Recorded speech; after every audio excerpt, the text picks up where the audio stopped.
tenders for Henry. I'm not happy, complained Gordon. Your firebox is out of order, said James. No wonder, after all that coal you had yesterday. Hard work brings good appetite, snapped Gordon. You wouldn't understand.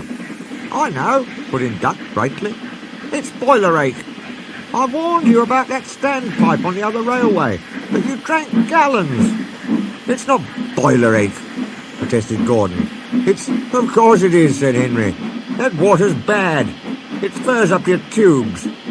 Your boiler must be full of sludge. Have a good washout. Then you'll feel a different engine. Don't be vulgar, said Gordon huffily. Gordon backed down on his train, hissing mournfully. Cheer up, Gordon, said the Fat Controller. I can't, sir. The others say I've got boiler ache, but I haven't, sir. I keep thinking about the dreadful state of the world, sir. Is it true, sir, what the diesels say? What do they say? They boast that they've abolished steam, sir. Yes, Gordon, it is true. What, sir? All my Doncaster brothers drawn the same time as me? All gone, except one. The guard's whistle blew, and Gordon puffed sadly away.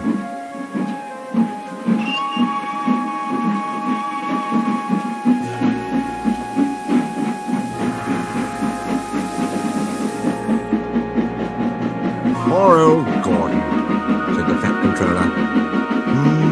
If only we could. Yes, I'll ask his owner at once. He hurried away.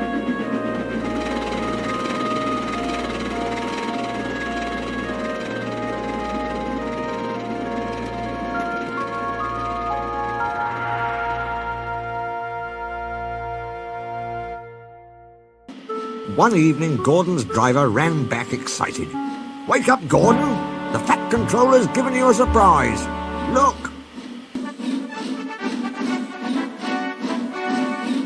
Gordon could hardly believe it.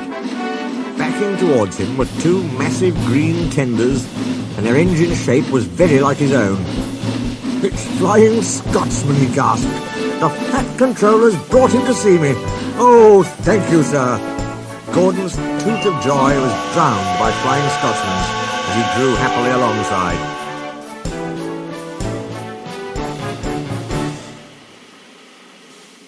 Next day, the two engines were photographed side by side.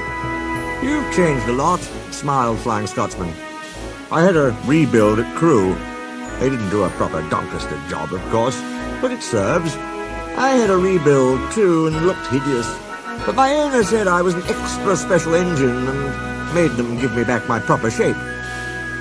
Is that why you have two tenders, being special? No, you'd hardly believe it, Gordon, but over there, there's hardly any coal and water.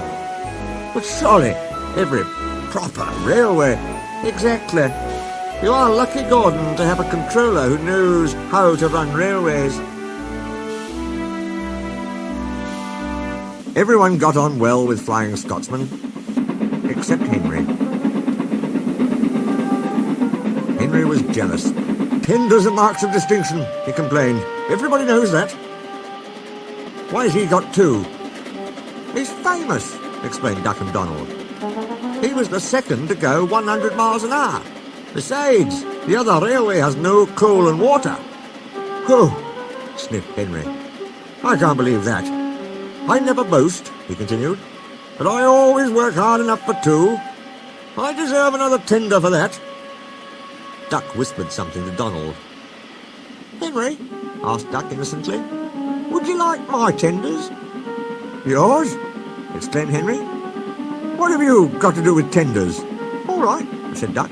The deal's off. Would you like them, Donald? I wouldn't deprive you of the honour. It is a great honour, said Duck thoughtfully, but I'm only a tank engine, so I don't really understand tenders. Perhaps James might... I'm sorry I was rude, said Henry hastily.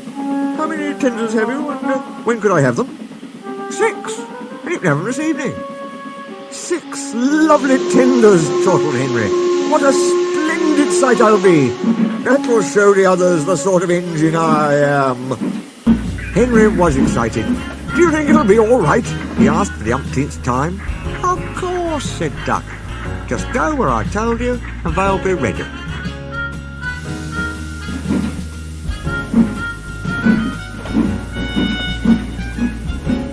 Meanwhile, word had gone round, and the others waited where they could get a good view.